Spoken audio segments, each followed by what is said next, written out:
Welcome to Silverstone and the home of the British Grand Prix, the brand new arena circuit. And here we are for round 2 of the FIA GT World Championship. My name is Jeremy Shaw. Alongside me, a former 3-time Grand Prix winner and also a winner of the 24 Hours of Le Mans, Johnny Herbert. How you doing?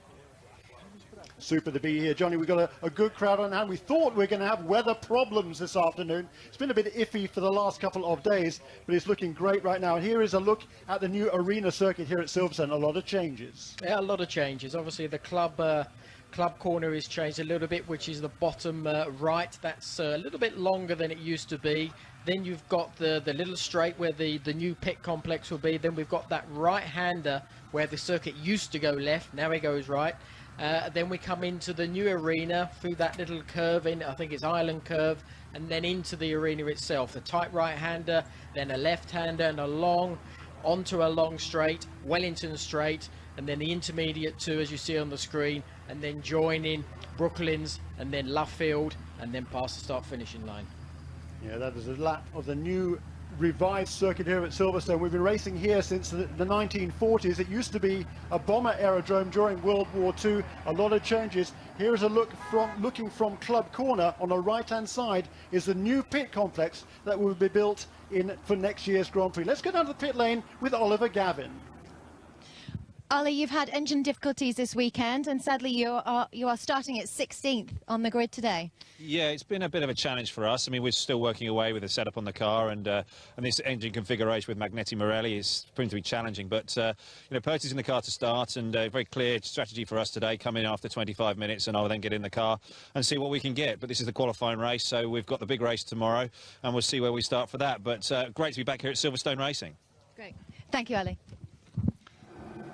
Thank you, Haley. And we've had several cars of having electrical problems during the weekend. Another one also had some other glitch as well in qualifying. That was one of the Lamborghinis with Nicky Pastorelli and Dominic Schwager at the wheel. They also had a problem during qualifying this morning. They believe that has been sorted. Here, though, is a look at the number 7 Aston Martin, the young driver AMR team with Thomas Enger and Darren Turner, who did just a stunning job in qualifying to get that car on the pole here in what is pretty much the home turf for Aston Martin.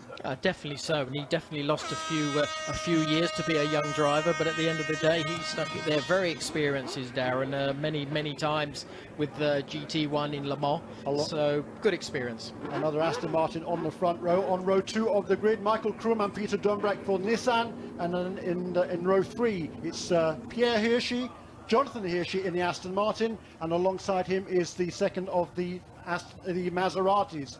On row 5, Michael Hazelman's for Corvette, Stefan Mucker in Aston Martin. Matteo Bobbi will start from the 12th grid position alongside Peter Cox in the Lamborghini. Enrique Benaldi from Brazil in the second of the Maseratis, and Alex Margaritis for the Vitofone team. Romain Grosjean, he won 2 weeks ago in Abu Dhabi, will start on row 8 of the grid. Row 9, Christophe Beauchou and Baz Lenders. Row 10 of the grid, Seiji Ara in another of the Nissans, and Xavier Masson, who had problems in the Corvette. Carl Wendlinger, he's won this race for the last 2 years. Marcus Partala alongside, and alone at the back, Dominic Schwager in the second of the Reiter Engineering Lamborghinis. The 24th car should have been on the grid. That was the second of the Maytech competition for GTs. Natasha Gashnang had a horrible crash a couple of weeks ago. That car not repaired for this weekend. The cars are away on their warm-up lap, Johnny Herbert, and now they have to build some heat into the tyres and get ready for this all-important start and first lap. Yeah, well, this is much more important than the GT3s that we saw a bit earlier. These cars obviously more power.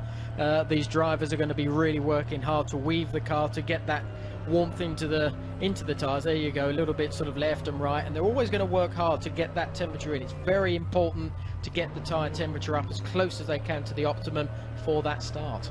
Yeah, on board here, the 23 Nissan, that is one of the brand new team that started off this season. I mean, before Christmas, there was no Sumo Power GT team. After Christmas, it became a reality. At the Autosport show in January was when they began to put it all together. And here they are on just the second round for that team. And one of those cars is on the second row of the grid. That is a quite remarkable effort.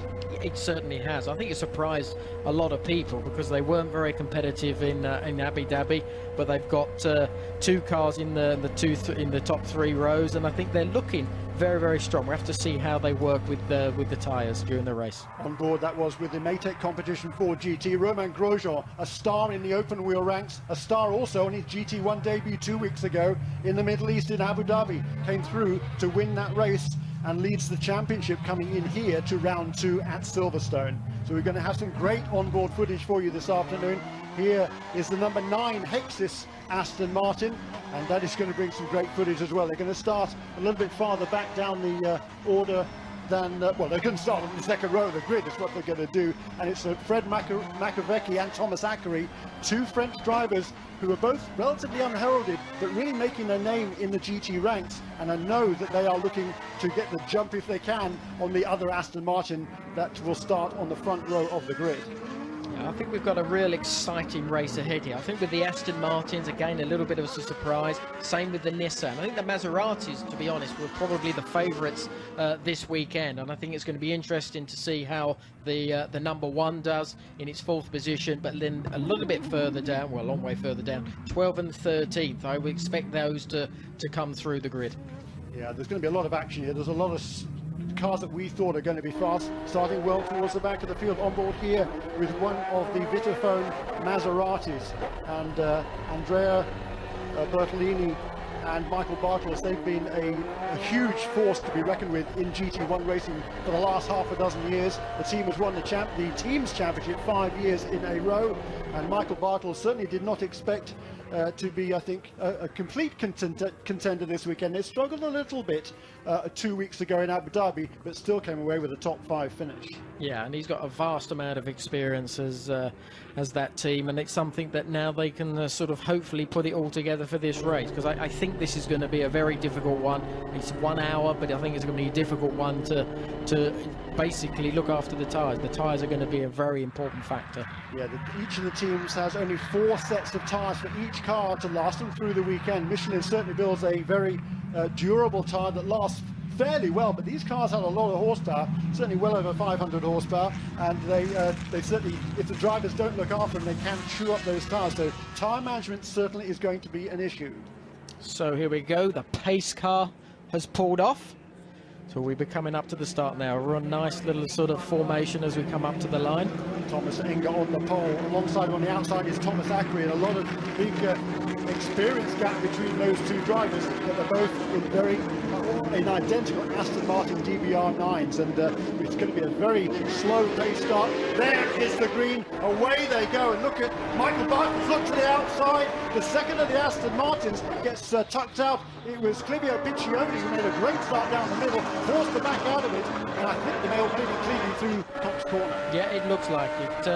Yeah, there was a little bit. Bartels got on the dirt at the start, but he actually got away with it. The Nissan was down the inside, but he got round the outside. Now he's stuck behind the Aston Martin, now with a good chance of towing up behind him as they go down Hanger Straight. And they just go onto it now.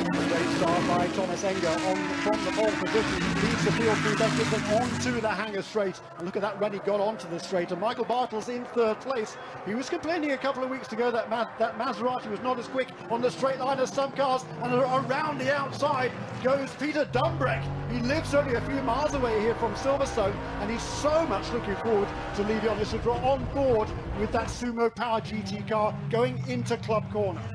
I think Bartels must have made a mistake coming out of the Beckett's, because he was behind the Aston, and then when he came out, he wasn't, and the Nissan gave him a hell of a lot of pressure. So now he's under pressure, and now he's got to try and sit down there, Bartels, and get back into the groove to catch up on the Astons that are pulling a gap a little bit. Yeah, a good bit of late braking down there to hold that position at the end of the Hanger Straight, and here we are on board again with Peter Dumbrek as he puts the pressure on Michael Bartels into this new section of track. Yeah, this right-hander probably about 2nd gear. You've got to sweep across. There we are in car. The left-hander very tight. Now this is very important, getting the power on up to probably 4th into probably 5th gear, through that little kink, little bit of a fight at the wheel, now down the straight. It's a very important one to get this right, because you can sort of gain and either lose a lot as well. So he's going to try, but he's not really close enough on this particular lap. There's a mistake there by the second of the young driver, Aston Martin's car number 8. It was started by Christopher Nygaard from Denmark. Got a puncture in the rear. Yeah. So maybe that was through a little bit of contact, but we'll see what we do. It was awfully close, wasn't it, all the way around that first lap, but a great first lap for Thomas Enger, a pretty handy margin over the other Aston Martin. Thomas Ackery also done a nice job there, the young Frenchman in second place, Michael Bartels in third, Peter Dumbrek fourth for Nissan, right on in his wheel tracks, the team car with Jamie Campbell-Walter, so 2 Brits there in the top 5 positions. Yeah, and I think it's going to be interesting now. Now you're basically, the drivers are going to try and settle themselves down into a rhythm. Thomas, massive amount of experience driving these GT1 cars, and he shows typically that he pushes and he's on the ball straight away, and he's got a very nice gap. Just got to keep that rhythm going now. Also come through well behind the rest of the pack is Bert Longin in the second of the Triple H Team Hedgersport cars, car number 34, one of the Maseratis. He must have had a spin on that first lap as well, whether there was contact with the other Aston Martin. Yeah, it looks that probably that way. That car is coming into the pits now. Back to the action out on the track. Here's the battle with third and fourth Michael Bartels. A multiple champion in GT1. Look at this big stream of cars. Aston Martin, Maserati, Nissan, another Aston Martin behind them. Out in front, Thomas Enger. He's kept his nose clean at the start. That was a great first lap by the Czech Republic driver. He pulled out over a second and a half as the second of his teammate there is in the pits, Christopher Nygaard. Yeah, we can see the tyre completely destroyed itself, but it's just a quick change, back on track, and away he goes. Certainly cost him a lot of time. Yes. Oh, there we go. Oh no, it looks like maybe at the punch really side. Yeah. Anyway, you can see that left rear tyre there is well, actually Tart's company. Go. Not good when you pass by your own tyre, is it? Never a good sign. But as you can see there, the second of the Triple H cars, the Maserati, also was well adrift of the field at that stage. So if they had a coming together, clearly it was some way before that. Here they're back to the battle for second place as Thomas Enger makes hay at the front of the field, extends his advantage on lap 2. It's now over 3 seconds to Thomas Ackery in second place. Michael Bartels hot on his heels in third, then Peter Dumbrek, Jamie Campbell-Walter, Clivio Piccioni, another former open wheel star, in 6th, and then Frank Ketchley in car number 25, the Lamborghini. Magnificent start for him. He was 7th on the grid, he's made up 1 position, and he's charging hard. Then the first of the Corvettes, Mark Canorisi, in 8th place. Yeah, it's an interesting. We've got the shot of Michael Bartels. You know, he's going to try and push himself to get in front of that Aston Martin in front, because he's under a lot of pressure from the 2 Nissan. And Nissans are surprisingly, you see in that picture, the Maserati looks so small compared to that Nissan that is so huge. And I think it's important now for Michael to settle down to get in front of that Aston Martin if he can. And the different sounds of these engines, it's quite thrilling. We've got V8 engines, we've got V12s, and engines at different ends of the cars. The Corvettes, of course, the front engine car, and the Ford GT behind it, and a mid-engine car. So lots of configurations here. The cars weigh around about the same sort of weight, around about 1,200 kilos, but it's certainly an exciting race. And there is Stefan Rattel, who is the boss of the series, looking on and thoroughly enjoying the first few laps of the race. That was Enrique Benoldi, and there's Darren Turner, the pole sitter, watching on from the young driver AMR Garage. Yeah, Darren did a stunning job in qualifying, and Thomas is utilising what he was given, and it's not a surprise. Very strong driver package, those young guns. Yeah, young guns. It is not exactly young guns perhaps, but they are enormously talented and finally getting a great opportunity to show really what they can do. Thomas Enger, he's 33 years of age, from the Czech Republic, but he's just doing 2 fabulous opening laps, and he's pulled out over 3 seconds over Thomas Ackery. His fastest lap already in the race, by far the quickest lap of the race, 2 minutes 0.7, and there was a 2 minutes 0.8, so just 1/10 of a second slower on lap 3. Let's have a look at the replay of the start. Yeah, I don't know what car we're in here. Oh, car 5, right.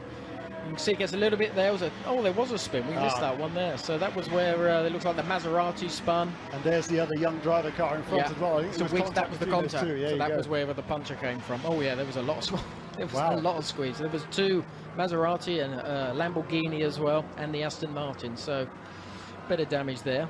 bits bobbling around. So there was a little bit of there, but that's something that these guys have got to keep out of trouble. You can't get into trouble like that. That's right, and some pretty phenomenal avoidances there at the back of the field, weren't there? As well as, yes, exactly. And they sort of use their brains to get out of the way. But it's just so silly, it's an hour race, and you're getting into contact in the first corner. You know, you're losing everything. Yeah, you can't win the race on the first corner, can you? You certainly can lose it, goes the old adage, and it's certainly true, I think, for each of those three cars. There's a battle a little farther down towards the end of the top 10. It's Christopher Haas in ninth place, so kind of a credit for the Lamborghini. Hot on his tails, Anthony Kumpran in one of the Phoenix Racing Car Sport Corvettes. Oh, that is the Hedgerswalt car is into the pits after that opening lap contact. And there doesn't seem to be a lot of urgency there, Johnny. No, it definitely doesn't. No, I can see he's in neutral with the N inside the car, but it doesn't look like there's any damage.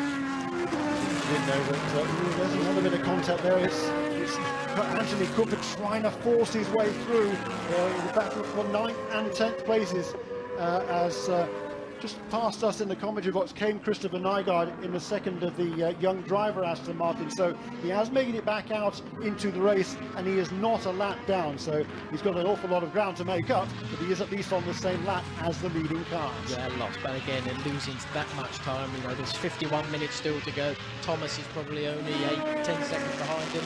So his race is over. But the battle behind Thomas is getting quite intense. I think the pressure's going to build. The guys are sort of going to try and look after these tyres, because of course they've still got to do that pit stop to driver change, which is nice. And there we are in one of the Corvettes, and I think, you know, the Corvette's been very good here and very strong, so at the end of the day I think they've got a good chance. On board with Anthony Cooper there, Johnny, and coming on to through the Beckett series of corners here. Talk us around the lap. Yeah, well, the Beckett's there, the right-hander. Now we're coming onto the straights, a flat-out left-hander. They're on the hanger straight, and this is where there's sort of one of the fastest speeds. These cars probably get up to a good 170, 180 miles an hour. Braking very hard now into Stowe Corner. Right-hander, probably in third or fourth gear. Very difficult to keep the car close to that curve. You see the Lamborghini has that little bit extra when it comes out of the corner. Braking now down into valve to the left-hander. Runs a little bit wide, the Lamborghini. Now down the inside. Now there's a big little sprint as we get out of this, going up towards the new pit complex as he passes the Lamborghini, which is great. So now we come up to the new Abbey, a right-hander, very fast, little drop down of one gear. Some of the cars a little bit bumpy in the middle. We come through, and we've actually got the left-hander now, island curve, and now the Lamborghini is under a lot of pressure from behind as well. So it's going to be to in and throw in, and you've just got to be so neat with these cars, not make mistakes. And there you go, the Ford is through as well, so he's lost 2 places in one lap. Yeah, that's Maxime Martin there in car number 40, the Belgian driver in the Mark V, the S Racing Team Ford, and he's making up ground from a lowly grid position. Here, though, is the battle, and the Lamborghini looks back to the inside going into Brooklands, not close enough. No, I don't think he's got the pace to lose those 2 places. I think that's showing that the pace is definitely not there with that particular Lamborghini. But the whole thing about this type of racing is that rhythm. I keep mentioning rhythm, but it's so important now to really look after the tyres, because obviously when they do that pit stop, they change drivers, and that driver then has got to carry on with those tyres, and it's very easy to abuse them and then make it more difficult for the second driver when he gets in. So it's just that rhythm that is very much needed now. There is Michael Barker's coming through there one more time, and it's Thomas Enger now with 5 laps in the books. Another sub 2 minute 1 second lap there, 2 minutes 0.996 seconds, and again he's still the only guy to be lapping beneath 2 minutes 01. He's consistently quicker than everybody else. That lap only 0.4 of a second quicker than Thomas Akering in second place, but still extending that margin and really looking strong. Here's another battle back down the field. One of the all-Inkle Lamborghinis there under intense pressure. That is really close with Thomas Much hot on his heels and looking for the way past here on the inside. This is good racing. Again, they're just trying to put the pressure on the driver in front. And the GT40, as we can see, is right on his bumper, and there's a good chance now, if he doesn't do it into Abbey, that it will be close enough. He's going to try, but this is a fast corner, a very difficult one to do. But I think if he gets close keeps close, he'll be able to do it in the right-hander as they go into the arena part of the track. So now he's going to be close on that island curve. So, and he's down the outside. That's a brave move. He's trying to force Mark Basseng into a mistake, isn't he? They're trying to dive down the inside here. No, Mark Basseng keeps all the angles closed there. No way through for Thomas Much, and Thomas had made a good start. We saw that on the onboard, but he was kind of held up in that first corner scrimmage and lost several positions from an already bad grid position to start with. So the race certainly has not gone his way in the early stages. And again, there's the Lamborghini with good straight line speed, and Mark Basseng driving very defensively. Yeah, very defensively, and he's not making too many mistakes. So at the present time, he's been able to just drive his race, keep in front, do his pace, look after the tyres, and I think that's something that's really good. So now we go through, this is the start finish straight. That's the start line just there now. And then we got Copse Corner, very, very fast right-hander, using that curb, and then you let the car go out very close to the curb on the left-hand side, and coming into a wonderful section here.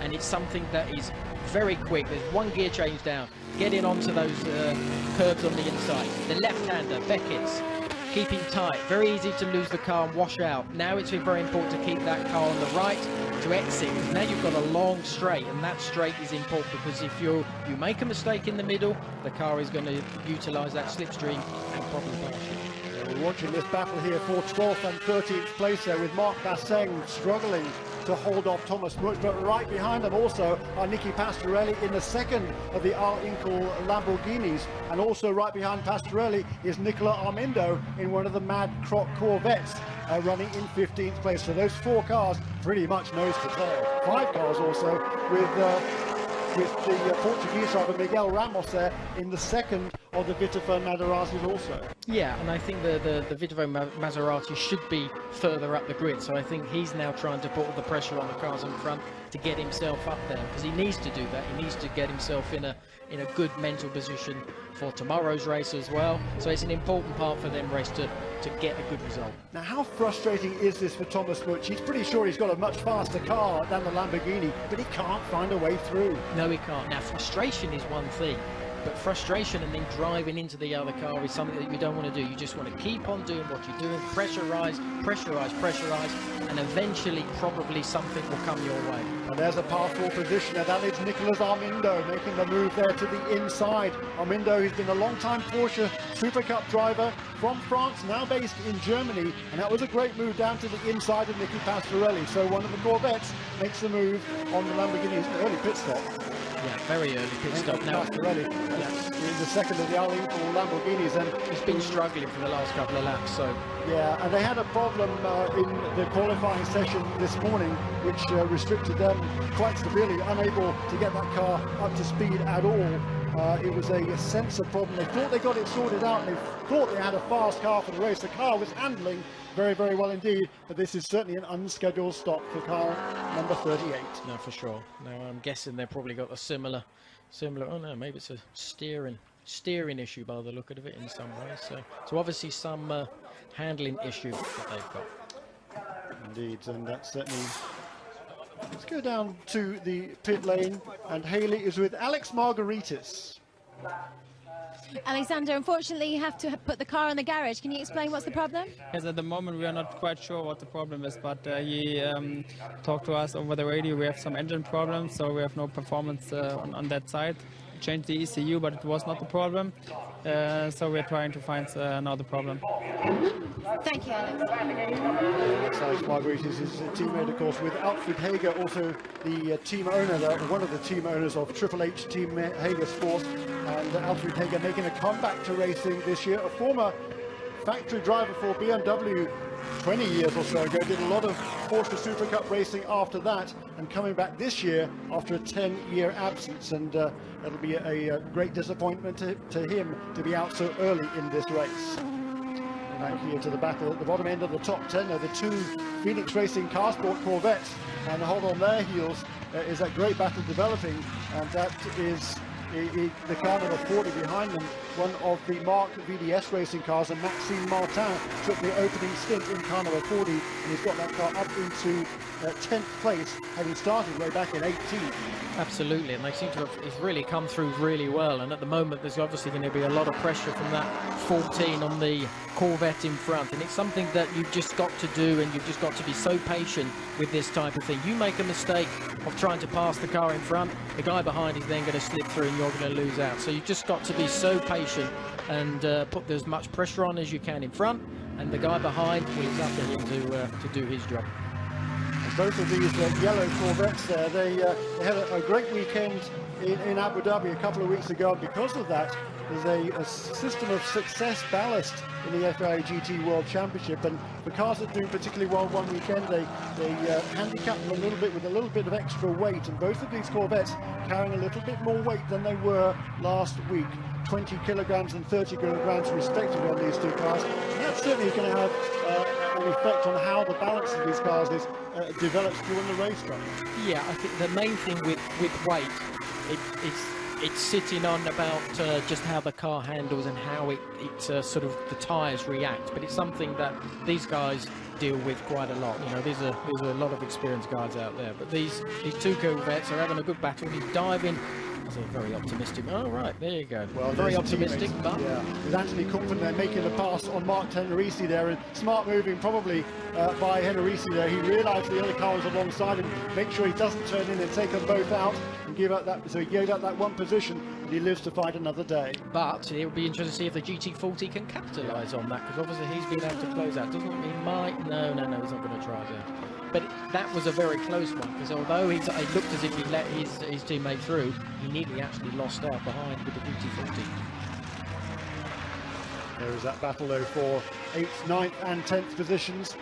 Thomas Enger had just come past to complete lap 9 with 18 and a half minutes in the books on this 60-minute race. Again, the Ford looks to the inside going into Kopp's corner. Again, not quite close enough to make the pass.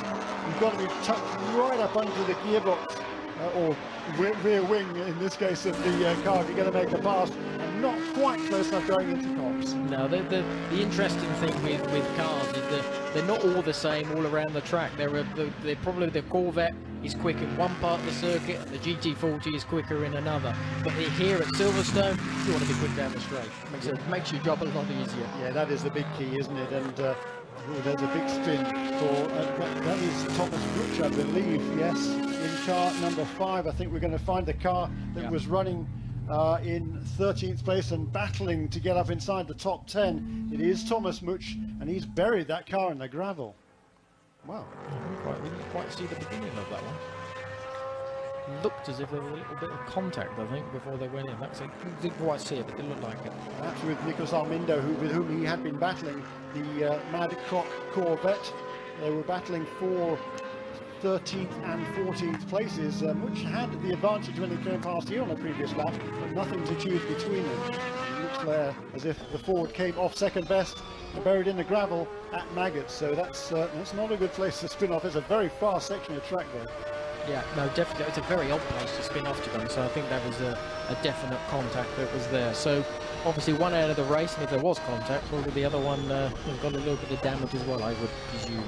Yeah, that was certainly very bad news indeed for the team, the Maytech competition team. Just one car coming into this weekend with the second Ford GT of Natasha Gashnang rendered order compound in that incident a couple of weeks ago. Here again, it's just the tail end of the spin. And he exited stage right when he should have been turning left. Yes, exactly. So I'm not quite sure. It's a very difficult one to see.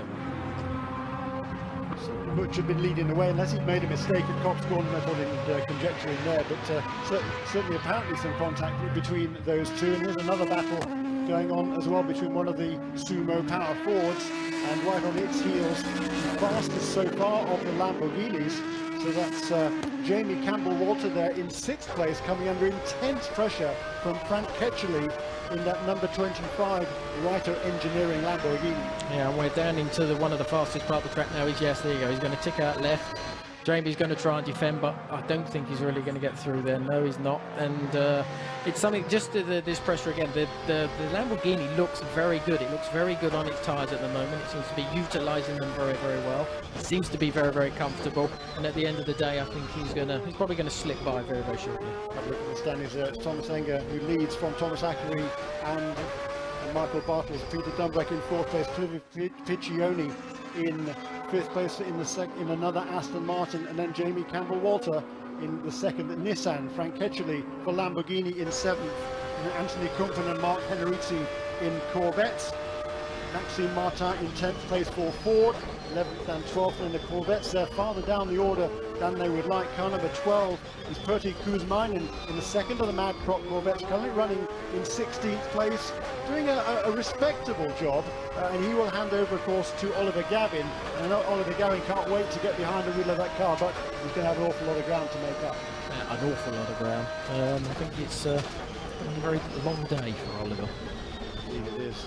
On board here again, though, with Frank Ketchley, and he's a late addition to this team, and boy, he's done a nice job. He's only 23 years of age, but he's been racing mainly in former Renault. He won the NEC Championship in 07, and this is his first season in GT1 cars, and boy, he was a revelation in the 2nd qualifying period this morning.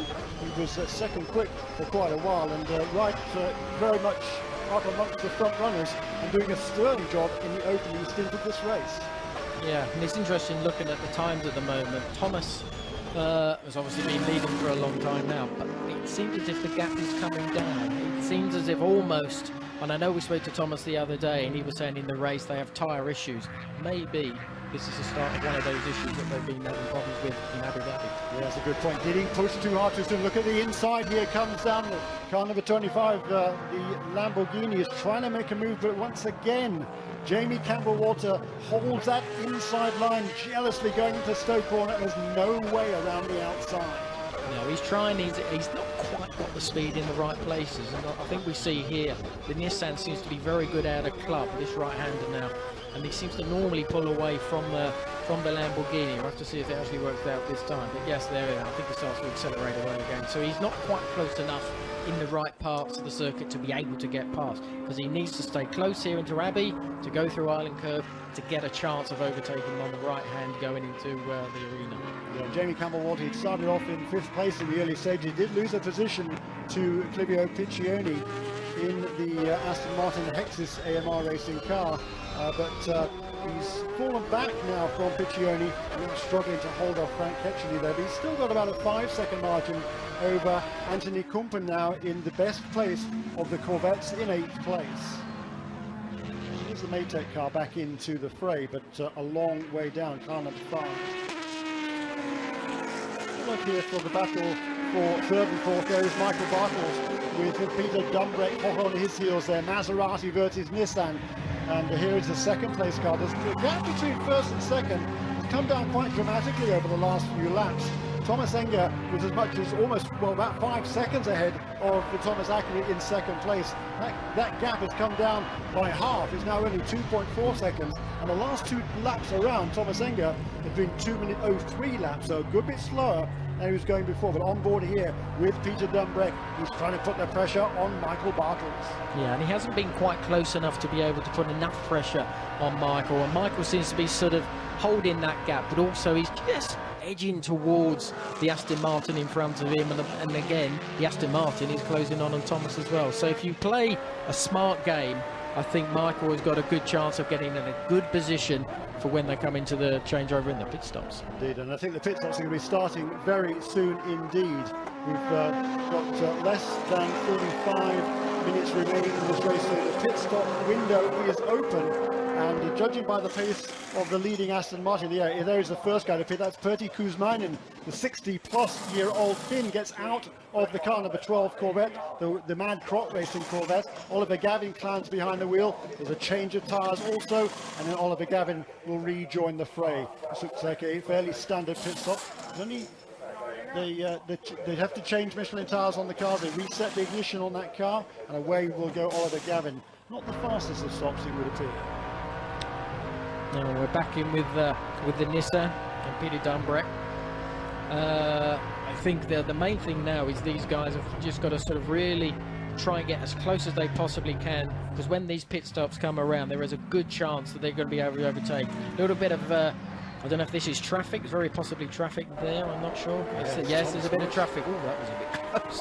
That was a bit close. But I think, yes, this is where everything is going to change a little bit, because this traffic can come into play. We've got Michael seems to have lost out now, and Peter's right on his backside now. So now he's in the right position, because if he can keep close through going through Beckett's and onto the Hangar straight, he could be in a good position to pass. Yeah, the second place Aston Martin of Thomas Zachary did come onto pit lane, and he elevates this battle we're watching right now. We're on board with Peter Dunbrack, now running third in that Sumo Power GT Nissan, and here is that pit stop for the Hexis AMR team. Out comes Thomas Zachary, in gets Frederick Makovicky. You'll see here there's only two crew members are allowed to work on the car during each of the pit stops. They have to change all 4 Michelin tyres on this Aston Martin, so it's a good workout for these guys during the pit stops. The driver change is already completed. They're now going to change finally the left front tyre. Down comes the car off the jacks, and away goes Frederick Makovicky. That looked like a pretty good pit stop, I thought, by that Hexis team. Yeah, no, absolutely. And there goes the Sumo Nissan.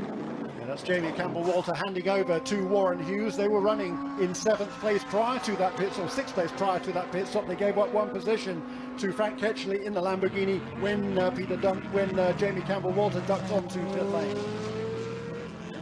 And at the front, I can see Thomas has just thrown in a slightly quicker lap, so his pace is sort of there or thereabouts, but obviously he has lost that advantage he had. He has lost a lot of that advantage, but he was also helped on that lap by the 2nd and 3rd place cars, held up coming round Luffield when the 2nd place car came into the pit lane, and Thomas Mooch was going pretty slowly in the Ford GT as well. Yeah, exactly, and I think he has actually stretched that gap just slightly by, I think, about half a second or so. So yes, he has got that advantage, but they do seem to be struggling towards the end of the, let's say, the 30-minute stints that they do. It's a good lap from Clivio Piccioni, the 5th place Corvette number 10, as Thomas Enger, is he onto pit lane, or is he? Yes, he is in onto pit lane, I believe, Thomas Enger, the race leader. Coming past, there's a high wall in front of us, we can barely see him, but he is coming into pit lane, and Michael Bartels now takes over the lead, followed the onboard here with Michael Bartels, as there in the pit box is Thomas Enger. He gets out of the car, and Darren Turner will clamber aboard. And these are probably one of the slickest crews, I think, in the pit lane. The drivers are always very slick in their changes. They're always well prepared, well before they're actually allowed to release the car. And as I think I've said before, that in the GT3s, that these guys sometimes work so hard on this. And you see he's just so ready and so early, and that was a great pit stop, very quick. Yeah, it did look good. It's a new team formed this year. It's owned by Erhard Fischer. Team manager is Jan Struve. They put together a good organisation there, but with a lot of help certainly from the factory Aston Martin, which of course is based only a few miles away in Banbury. The cars are built at ProDrive in Banbury, and the cars are very much on home ground here, and so is Darren Turner, and he was so looking forward to getting behind the wheel of this car. But you know, whether or not Thomas Enger was struggling towards the end of that first stint with his tyres, we will perhaps find out. And if that was the case, can Darren Turner manage those tyres a little more effectively?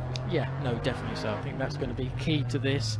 But it's good to see that Peter's still trying to put the pressure on Michael to be able to get past. Doesn't seem to be succeeding. And I think it's going to be a long race and a hard race, and all he can do is just keep on that consistency and put that pressure on. Lovely little bit of thing going on here.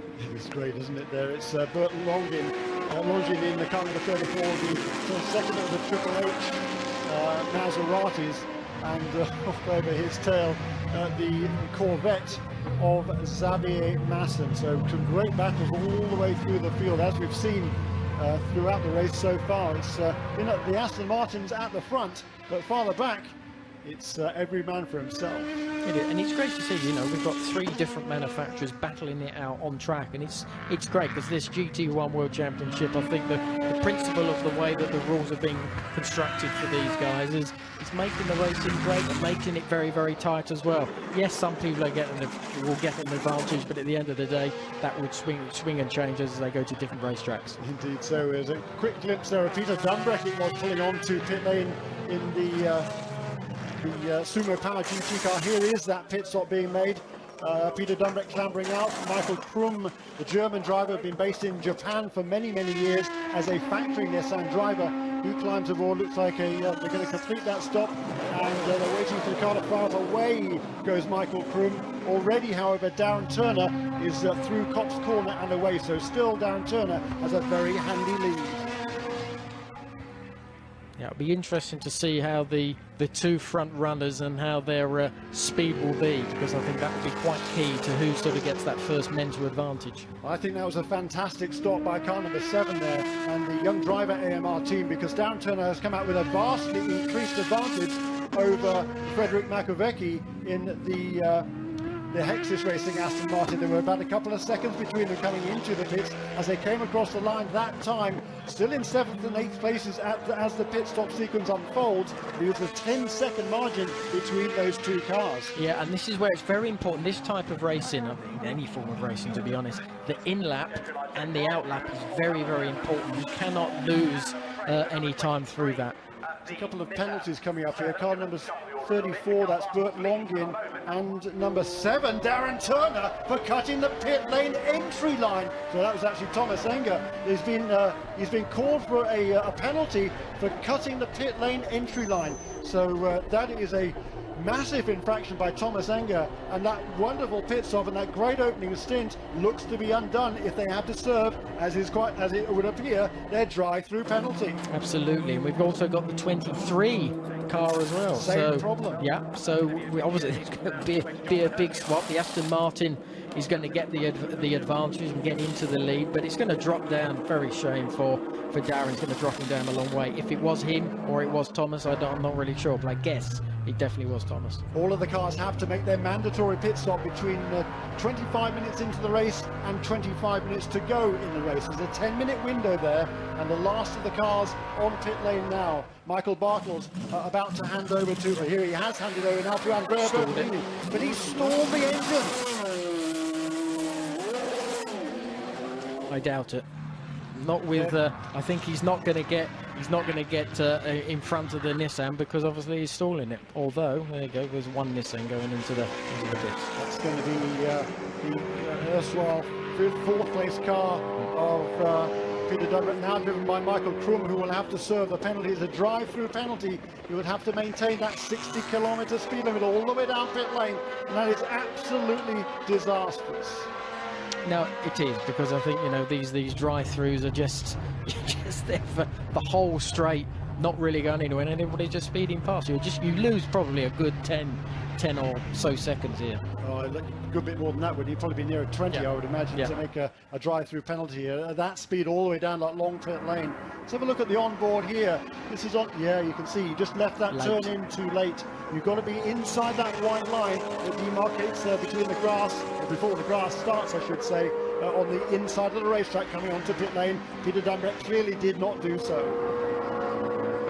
It's a major disaster for that Sumo Power team. That's exactly what they didn't want. He'd done a fabulous job through the opening stint, but now I don't think there's any way to come back from that drive-through penalty. You can still, however, salvage a good result. This, of course, is just the qualifying race for the weekend. I'll say just the qualifying race. The championship round takes place tomorrow afternoon.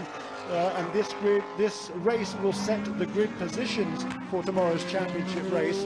However, there are also championship points for grabs this afternoon as well. 8 championship points will go to the team that wins the race, 6 for second place and 4 for third. And at the end of the season, those points could be all important. Oh, massively so. And I think it's something that these guys are out there, they're trying to win everything they possibly can. But this one is something that there's less points available, and you just need to get those points, because as you said, Jeremy, they could become very important. So it's Andrea Bertolini who has the lead now in that #1 Maserati, but look, not far behind him there. is in second place.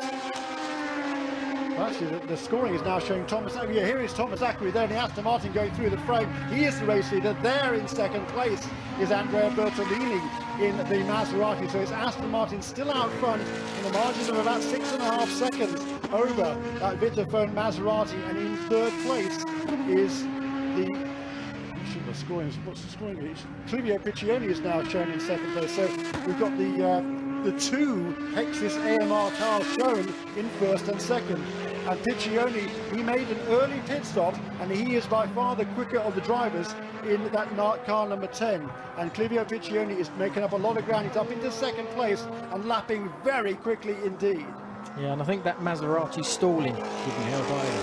He's lost a lot of time because of that. He's in there for a good 4 or 5 seconds. That's exactly right. So he's come out in third place now. And Darren Turner is still shown in fourth place. I don't think he, well, I'm sure he hasn't yet served his penalty. Haven't seen Well, actually, so here is on board with Frederick Makowiecki now driving the car number 9. It was started by Thomas Ackroyd, and he drove a beautiful opening stint in that car. He came in to the pits in second place, and I guess Darren Turner has served his drive-through penalty. That's the good news, but the bad news, I think he's been called again. Stop and go penalty for car 7 for cutting the pit entry line a second time. So both drivers have made the same mistake. That is astonishing. Well, they obviously haven't studied it, because they've obviously cut it. Because it is when you look at it, when there was a shot earlier on, the line starts very early on the exit of La Field, and I think they're going far too quick, and then they can't get over. But you've got to slow up to go through between them. And that's exactly, if we remember now, that's exactly what Thomas Ackroyd did in that Hexis Aston Martin, because he slowed right up going around that second part of La Field, and he also backed himself up into Bertolini and the following Nissan as well, didn't he? To get in. The shunt, actually. Exactly, but to get in into the pit lane entrance itself, yeah. That's why he did it. This time it's a stop and go penalty for car number 7, so even more disastrous. Things go from bad to worse for the young driver AMR team. From the experienced boys. Yeah, really, from the experienced boys, isn't it? That is just a disaster for them, and there's going to be some very unhappy campers in that team. However, for Aston Martin, things looking still very good indeed. We have Aston Martins in first and second places. We've just got a new fastest lap, a personal fastest lap for Clivio Piccioni in car number 10, the second place of the Astons, now shown about 6.5 seconds behind Frederick Makowiecki in car number 9. And it's something with that pit entry issue, you know, it's something these guys should be there looking around the track to actually spot these things. You know, they have rules, the rules are there for a certain reason, and they should study that. It's ridiculous that they do that. It's there for a reason. Yeah, and as you say, these are professional drivers and have been long-time professional drivers. You certainly would not expect that, but here's this wonderful battle going on a little bit farther down the order. It's a battle indeed for 12th place, led by Xavier Masson in the...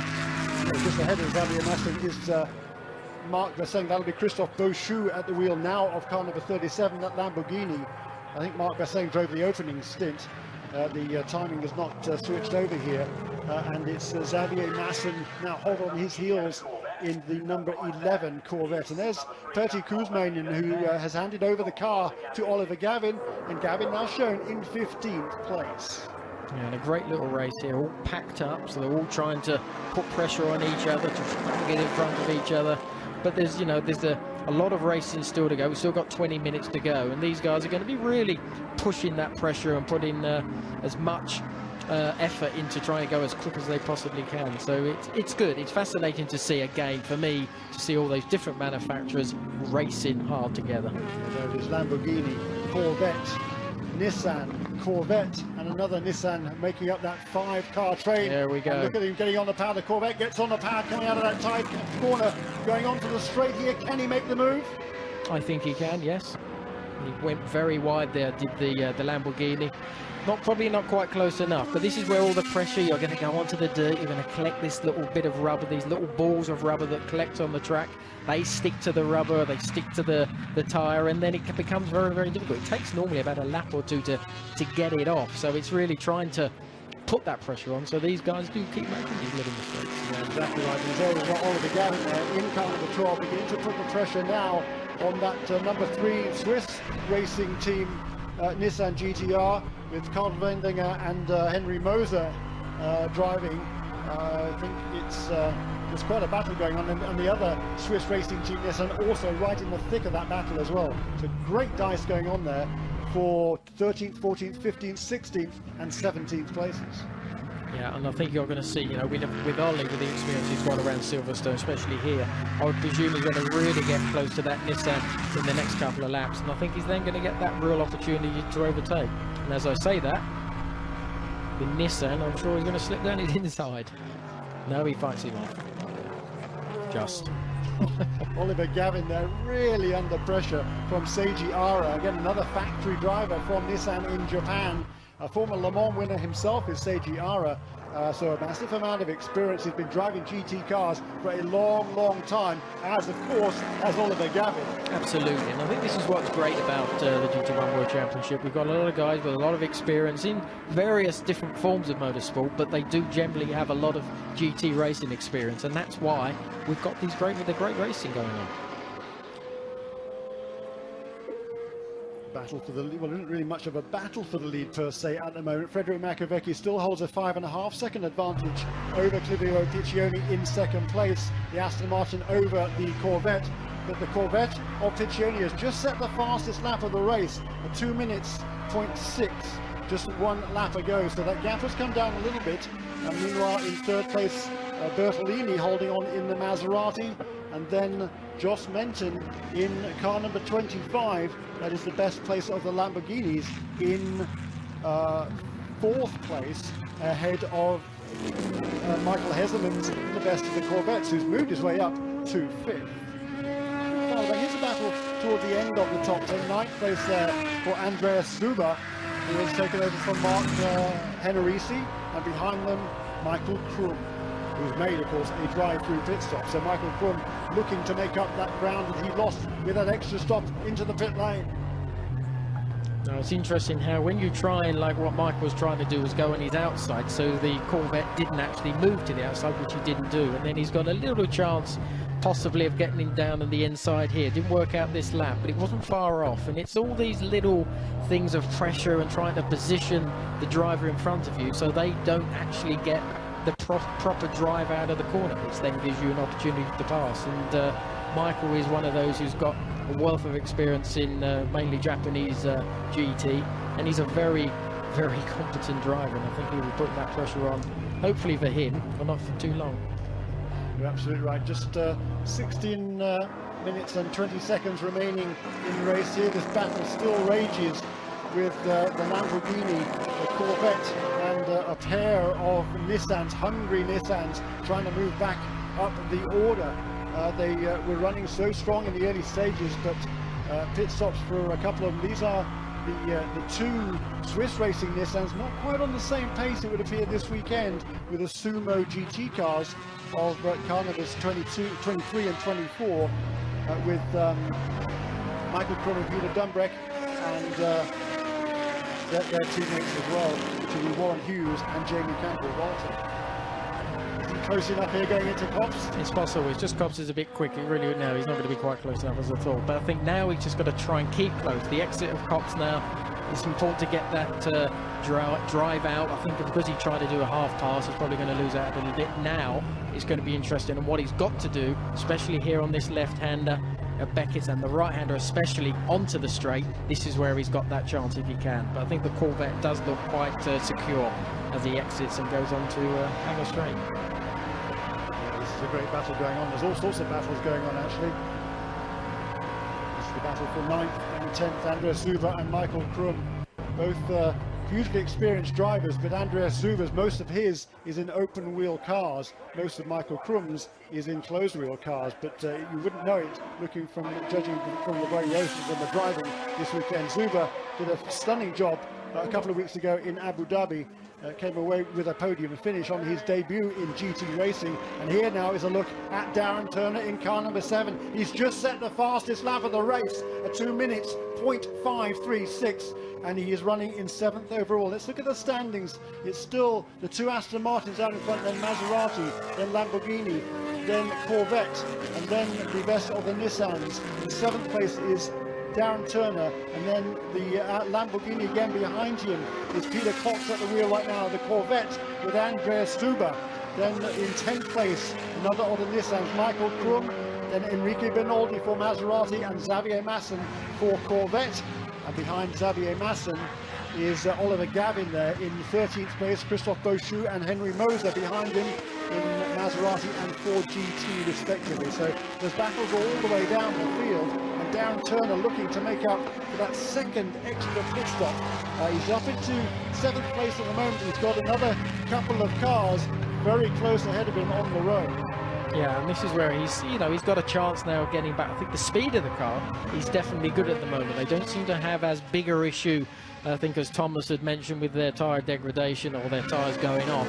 So I think it seems to be they can drive it very, very hard, and Darren will push very hard. But it's going to be still very difficult because, as I said before, some of these cars, they're quicker in some parts of the track, and hopefully you can be quicker in the right place. And this is the right place. Yeah, there you Aston go. Martin's got good straight line speed. 2 British drivers side by side down into Stowe Corner, but on the inside line with the preferred line, one would have thought, is the Aston Martin. Warren Hughes trying to hold on, not able to do so. Johnny, what a great pass that was. Well, they're still side by side, and he's got the inside line. So I think it's going to be interesting to see. Oh, around the outside. There you go. There's a surprise. And smart driving there from Darren Turner. He knew that Warren Hughes was the inside. He left him plenty of room down the inside. And Warren Hughes, also a consummate professional, he could have been tempted to lunge down the inside. He was left plenty of room there, but there was no contact, no harm, no foul. No, definitely not. Good, proper race. You know, here they're side by side. You thought Darren was through, and then Warren obviously kept it in. Ran a little bit wide here, but was still able to keep on the power. And then as they exit, they're side by side once again, going into down into Val.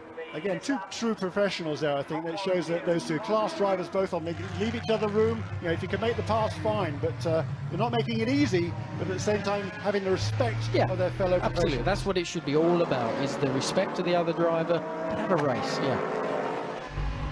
Here's that battle again. It's Christophe Beauchou with the 2 Nissans all over his rear end there. We're on board with Carl Wendling, I think, is in car number 3, or is there Seiji Ara on board with car number 4. And his car seems to be moving around quite a bit. But he's quite, you can see he's quite aggressive with the car, though, with the way that he steers the car, and even, to be honest, the way he sort of slams the gearbox as well. It's not sort of a rhythmic type of driving, and I think because of that he's having a few little flicks of oversteer, which is just obviously causing him just to not quite carry the speed that he needs to be able to pass the car in front. It's a great battle here with these 2 Swiss racing team teammates in the Nissan. Car number 3 and 4 is Carl Wendlinger and Seiji Ara, and they're giving these cars all they can handle. It's only a battle for 14th, 15th and 16th, but boy, what a battle it is. Oh, it is, yeah. Well, they're fighting hard for it, and I thought the problem is, when he keeps getting those little oversteer kinks, he's really warming up his tyres a bit too much, so he's probably going to lose out a little bit more, because there he goes again, and he's sort of risking it big time, but he's actually making it worse for himself, because he's making the tyres get too hot, they're going off, and he's probably going to lose that long term. Interesting though, wasn't it? I mean, Ara, he thinks he's got a quicker car than Wendlinger. He looked at the inside there, he dived it down on the inside under braking for Kops, and Wendlinger, he was having none of it. And Kops as well. Kops is it's a high speed corner. To try and dive down the inside there, you've got to be very, very brave and Japanese. There you go. Oh, that was close. That was close. But should Wendlinger have let him go in that instance or not? No, you don't do that type of thing at that type of corner, because it's somewhere that is high speed. You can't slip down the inside like you can at a slow speed. Maybe now. There you go. So that's much easier to do that. But he didn't. I could see that coming. He didn't commit enough. And when you're up against someone like Carl, unfortunately who's lost out there, he's going to try and cut across. He didn't quite commit himself enough there. Yeah, there you go. And But he got away with it. well, yeah, apparently no damage to those cars, but it certainly cost Wendlinger a huge amount of time, and he was already frustrated running back in the pack. He wants to be running up at the front. He's won the Tourist Trophy here at Silverstone the last 2 years with two completely different cars. He won it 2 years ago for the Jet Alliance team and Aston Martin, last year with the Celine, and here are on board with Michael Krum. Yeah, and we're going into Copse once again behind the Lamborghini, and it's something that he's not quite quick enough in the right places. The Nissan is quite a big top-heavy car, so you've got the roll centre is very, very high compared to that Lamborghini that is about 3 inches off the floor. It's a very low car, as you can see here. He looks like a big truck behind him, but the way that they seem to have been able to set this car up, obviously is working quite well at the moment. But are they going to pass that Lamborghini? Well, we're going to have to see. It's not quite quick enough.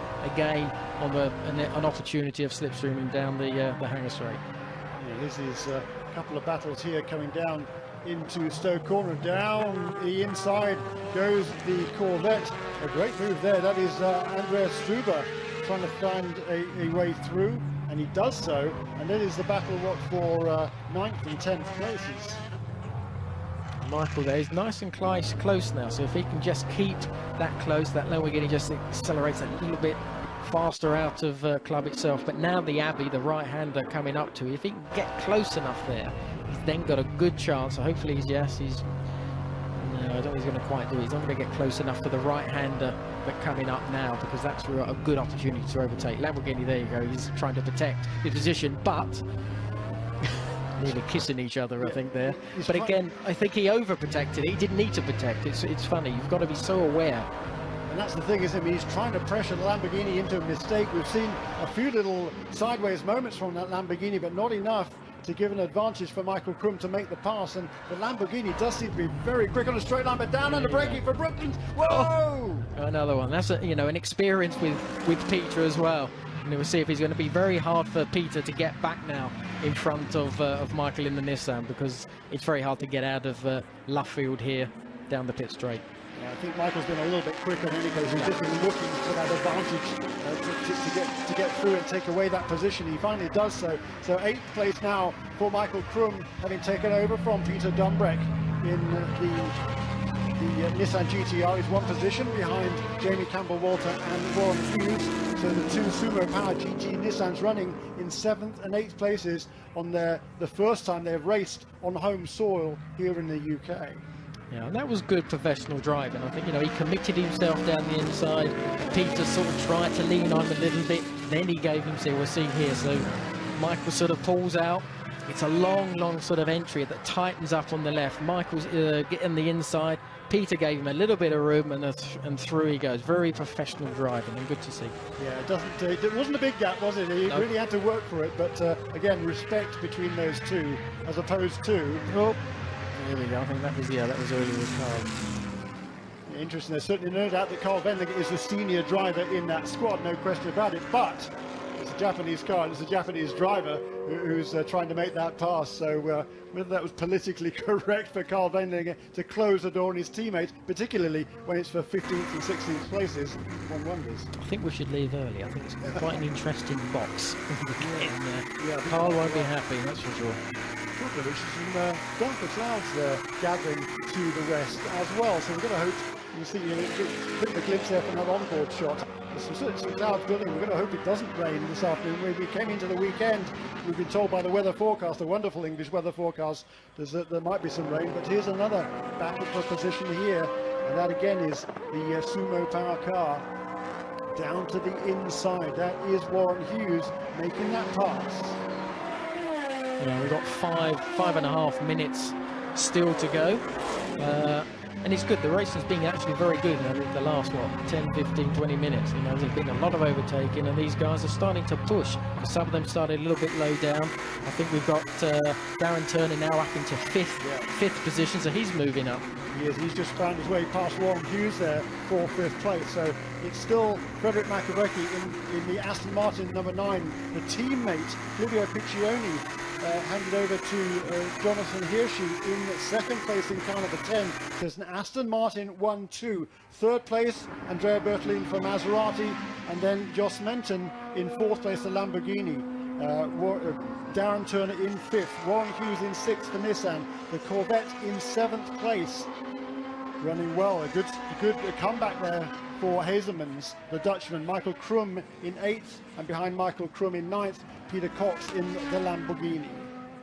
No, it's been a good race. So for the Maserati, the Vitaphone Maserati with Michael Bartels at the wheel at the moment, it's been a good race for them, because I think they didn't look quite as strong as I expected them to be, but they've done a very good, competent race, and I think they should be in good. It puts them in good stead for tomorrow. Yeah, very, very true. And it's tomorrow that pays the big points. It's 8 points for the victory today, 6 points for second and 4 for third, which is certainly very important indeed. But for tomorrow, it's 25 points up for grabs for the race winner. Yeah, and I think they put them in themselves in a good position in 3rd place, and I think they should be able to hold on to that. I'm sure they'll be trying to push to see if they can get a little bit further up. But for tomorrow, I think it's going to be an interesting one, because you've got a nice mixture of cars up there and drivers of various experiences. There's the gap between the 2nd and 3rd place cars. Jonathan Hirschi in 2nd place. Michael Bartels on board with him in 3rd in the Maserati. Just about 3.5 seconds between them. Last time around, Bertolini was about 0.3 of a second quicker, and with time ticking away, just 3.5 minutes to go, 0.3 of a second a lap isn't enough to wrest away that 2nd place. No, it's not, but as we can see, the Aston Martin's coming up towards the GT40, which has got a lap, and that could cause an issue if he meets him in the wrong place. Then Michael can close that gap, and then we've got a good race on for the end of the race. Yeah, we've got another battle going on also for 4th and 5th, because Darren Turner is closed up onto the tail of Joss Menton. But here is the 2nd place car, as you said, coming up to lap that mark the BDS car. It is already a lap down. Here comes Darren Turner to the inside. Perfect move once again from the Englishman. Yeah, nicely committed once again, and an easy overtake for him.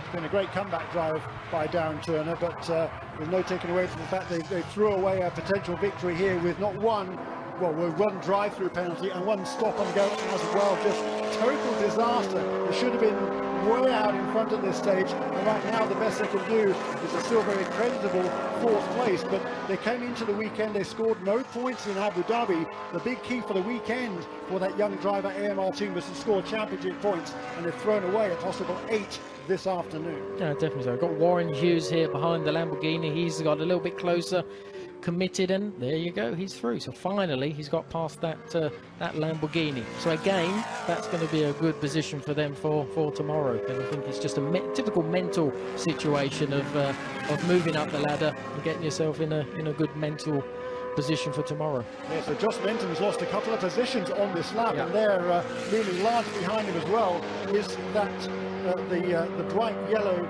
Corvette of the very experienced Mike Hazemans, and he's been around this sport a long time. Here's another replay of that pass by Warren Hughes. Yeah, and it's a nice one. That's a new arena complex is actually allowing these cars to overtake, so it's actually making the race very, very good, and I think it's exciting for the race fans out there watching, and obviously you guys watching at home. Yeah, no question about it. There's replay that pass being completed. There is our race leader. We haven't seen it for a while. That's because he's been well out on his own. Frederick Makovecki. He's driven quite beautifully since he took over the wheel of the car. He's 29 years old. He's from Paris in France. He's a former French Carrera Cup contender for many years in actual fact. Won a lot of races in Porsches, and now up into GT1. This is, of course, his first season in the GT1 World Championship, first full season with the Hector's Aston Martin team, and he's really doing a beautiful job. Yeah, definitely very consistent, which is a good thing. Holds it in good stead for him for tomorrow's race as well, because that consistency is very good, because it's very good for the tyres, because you are basically looking after them in the same manner every single lap. So I think that's why that consistency has been there, because he's been very sort of smooth with the car. He has, and you can see there the gap between the two Hexus AMR teams. This team based down at Lednot in the south coast of France, and there's a contact there It's Enrique Bernaldi driving car number 2. He's trying to fight his way back up the order after a pretty mediocre opening stint by Miguel Ramos. He's able to do that, get himself inside the top 10, but contact there with Peter Cox. Yeah, well, sort of a little bit unnecessary, a little bit sort of over-aggressive, I would say, and maybe he's got away with it. I can see there's a bit of damage on the back of that Maserati, a bit hanging off. I think we're coming up, is this the last lap I think we're on? So we're coming up to the end of the race. Yeah, very optimistic. Oh, yeah, very optimistic. Came from a long way behind, didn't it? Yeah, very long, too far behind. You see that bit flapping at the back of the car. Yeah, that was, I think, a little bit unnecessary. The time certainly is ticking away here. We're going to be waiting to see the leaders come through. We're on the final lap for Frederic Makowiecki, and you can see the gap now between the two Hexis Aston Martins has come down appreciably. Makowiecki just taking it easy on this final lap. All he has to do now, Johnny Herbert, is make sure he doesn't make a mistake. Yeah, no, I think, well, he's in a wonderful rhythm at the moment, and I think it's something that rhythm will continue until that flag drops. So it was a great drive, because I think at the end of the day there've been a lot of incidents in this race, and they've done the right thing. They haven't made any errors, they haven't crossed any lines that they shouldn't do, and they've done the best job today, for sure. It's been a great day, certainly so far for Aston Martin. They claimed the pole position with Darren Turner. They were both cars on the front row. This car started alongside on the front row, and since the drop of the green lights, it has been Aston Martin's out in front, dominating proceedings. And as you say, this French team has really done a super job. There's not as much experience in the driving lineup, but it's the less experienced drivers that come through without making any major errors. And now coming onto the Wellington Straight for the final time, Frederic Makowiecki, you can see the gap back to second place and Clivio Piccioni, and it's looking like just a historic 1-2 for this team. Just a couple or three corners to go now. Right-handed now through Luffield 1 onto the start-finish straight. Just get the power on smoothly up through the gears, and it'll be just Woodcote corner to go, and it's got just a couple of 100 yards. It's coming up to the checkered flag. It's been a magnificent drive, and there in round 2 of the GT1 World Championship, victory to Hexis Aston Martin Racing and Frederic Makowiecki and Thomas Ackery in second place. Their teammates Jonathan Hirschi and Clivio Piccioni, and in third place, just 1.3 seconds behind, a very quick final lap there for Andrea Bertolini and Michael Bartels in the Maserati for third place. We still have a fight here. The Nissan's trying to do it. They're nearly side by side. He's not going to go around the outside if he does. That would be a marvellous move. He's going to try. There you go. Oh, you're going to do it. 7th and 8th is his fault. Wonderful. Hazelman's giving him I don't know if he's going to quite, yeah, he's on the wrong side. I think that Corvette's just got that little extra bit of speed. Great finish. Great drive. Yeah, the Corvette had the inside line, the shorter distance, didn't he, to the checkered flag. But great racing from start to finish, and it's Hazelman's who holds on there by 0.1 of a second, just 1/10 of a second after an hour of racing between the 7th and 8th place. Yeah, so I can see the arm gestures. He's not happy. No. He's not happy, but the Vitafone Maserati team there, pretty content, I would say, with another third place finish. That's exactly what they need, is consistent point scoring to put themselves in position for the championship. They came away 2 weeks ago in Abu Dhabi with a third place in the qualifying race and fourth in the feature championship race later on in the day, as it was actually in Abu Dhabi. So they've got good championship points coming into this weekend, third in the points table, despite the fact they finished fourth in the championship race 2 weeks ago. But this time it's nothing but Aston Martin. Frederic Makowiecki, what a great drive that was. He's a relatively unheralded driver. He's had a handful of races in GT1 before this weekend, but this far and away his best performance, his first appearance even on the podium, and he's going to come away with a victory. Yeah, I think it was a very mature drive by both drivers, to be honest. I think they both put in a sterling effort. They put themselves in a position, and they took the advantage when it was given to them. I presume that's a bit of Maserati. Yes. Leaving some debris around the racetrack. You can see a lot of rubber marbles there thrown off the tyres as this race progresses. So we heard some of the drivers talk about tyre wear the last couple of days, but certainly the lap times through that race pretty consistent all the way through it. Yeah, I think pretty much for everybody. It didn't seem to be anybody. We only saw it on the first part where it looked like Thomas was struggling a little bit towards the end, but overall in this second second pole, the second drivers in the car, there didn't seem to be that big issue. Here are the overall standings. So it's Aston Martin 1-2, a team 1-2 for Hex's AMR team. Frederick Makowiecki takes the checker flag ahead of Jonathan Hirschi, and the Bertolini Maserati in third. Then it's Aston Martin fourth, Nissan fifth, Lamborghini sixth, Corvette in seventh, Nissan again in 8th place, 9th place for Enrique Bernoldi in the Maserati, 10th for Lamborghini, followed by 2 more Corvettes. Andreas Zuber and Xavier Masson come home 11th and 12th. Another Corvette in 13th place, that's Oliver Gavin, who finished off that drive having taken over from Petit Guzman. He did a good job towards the end. Then a couple of Nissans, the Maserati in 16th place after problems early on for Matteo Bobbi. Christophe Bauchou also problems in the Lamborghini. The Ford GT there, way down in 19th place.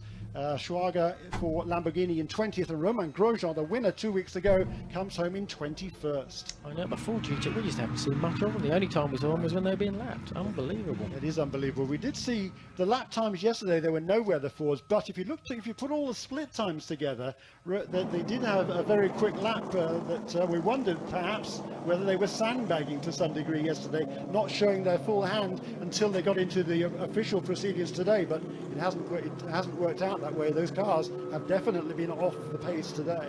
Exactly, but I think it's typical of coming from Abu Dhabi, very different temperatures, and coming here to a much cooler Silverstone, and it's possible they can't get the tyres to work for them, and that's always something that is quite difficult in these cars. You need to get a car that uses the tyres in the right manner so you can get the speed, but you don't want it to use it either too much, because then they will actually start to go off, or if they don't use the tyre enough, you can't get the grip and you can't go fast. That looks as if the cooler temperatures don't suit that GT40. That's exactly right. All the cars here being guided into Parc Fermé. There's no one allowed to touch these cars now. The scrutineers will go over to make sure everything is legal on those cars. The drivers will clamber out and rejoin their teams, and the top 3 will go to the podium.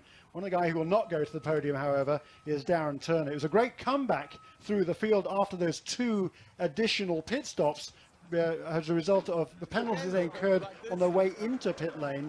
But it's 4th place that Darren Turner and Thomas Enger will have to be content with in this qualifying race this afternoon. It's still, however, the main race is still tomorrow, and starting from 4th on the grid is certainly not going to be bad news for that young driver AMR crew, car number 7.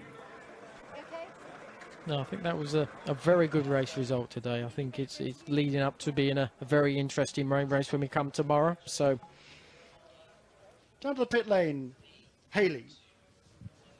Congratulations, Fred. How was that race for you? Yeah, a really good race. It's fantastic for the team. Thank you very much, Exis Racing and Aston Martin Racing. The car is incredible during all the race, and it's really good for us. The first season for us, and the first place at the qualifying race. Fantastic. And a 1-2 for the team as well in the Aston. Yeah. It's really good.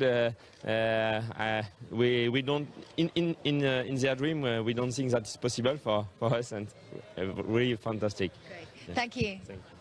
Yeah, certainly was a job. Thank you, Haley, there with Frederick Makowiecki, who did a sensational job in that race. It was just, he got a different co-driver this weekend. He drove with the team manager, Philippe Dumas, in Abu Dhabi, and came home in 14th place, but that was a great run today for that team. Maserati there finished finally in 3rd place, and in 2nd place was the team car for Hex's AMR, Livio Piccioni and Jonathan Hirschi. It's going to go down to the pit lane with Andrea Bertolini is with Haley.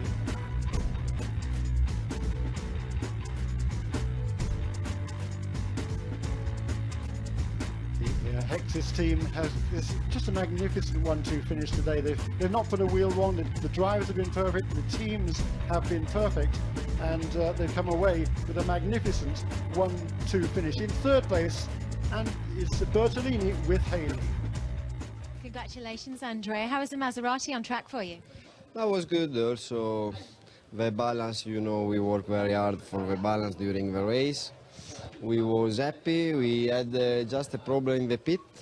Probably, I don't know, the engines will start really bad, not quick like the usual, and we lose 3-4 seconds. Otherwise, it will be possible to finish 2nd. But anyway, I tell you also before the start, it's really important to score point every round, also in the qualifying race, because the championship will be really long and point every round. Thank you, Andrea. Thank you. And exactly what that's exactly what they have done. It's 3 points scoring events they've had so far. Just one championship round in the books, but they've scored points in all 3 races. A 1-2 for Aston Martin, Maserati in 3rd place, another Aston in 4th. It's a wonderful day for Hexis Racing AMR. Bertolini Bartels for Maserati, then Darren Turner and Thomas Enger. Nissan comes home a sterling 5th place, and that is a great run for the Sumo Power GT team of Warren Hughes and Jamie Campbell-Walter. The Wright Engineering Lamborghini in 6th with Joss Benton and Frank Ketchley. Corvette Racing comes home in 7th place. Mike Hazelman's Anthony Kumpen, Michael Krum and Peter Dumbreck for Nissan in 8th place. The second of the Vitaphone Maseratis, Enrico Benoldi, a bold pass in the closing stages, gets him up to 9th place ahead of Peter Cox and Christian Haas in the Lamborghini. And then rounding out the top 12, a pair of Corvettes, Andreas Duber and Mark Henrici, followed in 12th place by Xavier Masson and Nicolas Armindo from France. In 13th place, the Mad Croc Racing Corvette started off by Pertti Kuzmanian, finished off with Oliver Gavin at the wheel, running some very quick laps at the end. Then the pair of Swiss racing team Nissans, car number 4 ahead of car number 3, they too had contact. Then the only finishing Triple H team Maserati in 16th place, Matteo Bobby and Bert Longin. And in 17th, the Lamborghini, Christophe Beauchou finished off that race. And then the 2 Mark VDS Ford GTs in 18th and 19th. Marcus Paltala and Renaud Kuppens and Bas Leinders and Maxime Martin. That certainly is not what they wanted to be, 1 lap down at the finish. Also 1 lap down, Dominic Schwager and Nicky Pastorelli for Lamborghini. Then the Maytech Ford GT of Thomas Much and Romain Grosjean 2 laps down at the finish after problems. And then farther back in the order as well, Alfred Hager and Alex Margaritis 9 laps down showing up the finish. So they did get that car back out into the fray. And rounding out the field, Stefan Mucker and Christian Nygaard in the second of the young driver AMR Aston Martins. So that is the qualifying race in the books. Another pit lane. Now here is Haley. Thomas, after that race, there's certainly no pressure on you for race 2. Yeah, I'm really happy. Fred make a perfect job. I was here for 2 learning, and the car was perfect. It's incredible. Really good work with the team on the Aston Martin. Thank you, everybody, and mwah. Thank you. Great stuff there. Thomas Zakaria, it was a great drive by him. He doesn't have much experience in that car at all. His first race, indeed, with the team in a GT1 Aston Martin, but it was certainly a great performance by him. You wouldn't know he was a rookie in this championship and in that car. Let's have a look at the highlights from today's race, of which there were plenty of the qualifying race here at Silverstone, the home of British motor racing. And we saw all the atmosphere at the start with smiles all around. A pretty good crowd on hand as well, and there's a lot of action ready to unfold in this 1-hour qualifying race. So Darren Turner there, who started from the pole position, he led away at the start. Incident at the first corner took out one of the Triple H car Maseratis there and delayed a couple of others, with all sorts of highlights and good battling all the way through the field, Johnny. No, definitely so, and I think it was something that the race got more exciting towards the end because we saw some real racing going on, and we saw it all the way through until the end. We saw the Darren Turner after their complete and utter mistakes that they made, and they came back very, very strong. And it was good to see all the overtaking that we saw on the racetrack, and I think it looks to me as if we're going to have a good race tomorrow. Yeah, there was most of the pit stops were pretty clean, but coming into the pits, some mistakes by several drivers, and that certainly cost the pole winner absolutely drastically. And it ends up with a Hexis Aston Martin racing 1-2 in today's qualifying race. The championship race will take place tomorrow afternoon. That's when the big points are scored. And it's been just action from start to finish. There's all the different brands here battling it out together and just making for a spectacular race for the fans.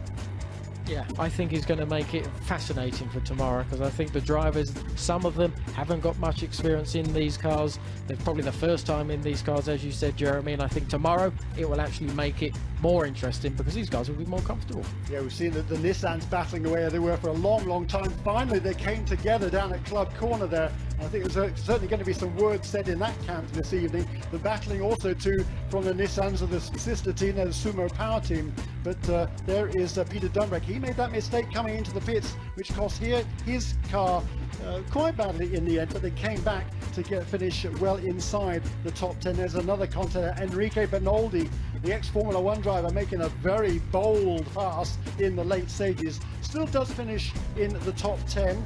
It's been an exciting race this afternoon. Johnny Herbert, thanks for joining me. My name is Jeremy Shaw. We hope you've enjoyed the action in the qualifying race from Silverstone, and we will be back for a lot more tomorrow afternoon here from the home of the British Grand Prix at Silverstone.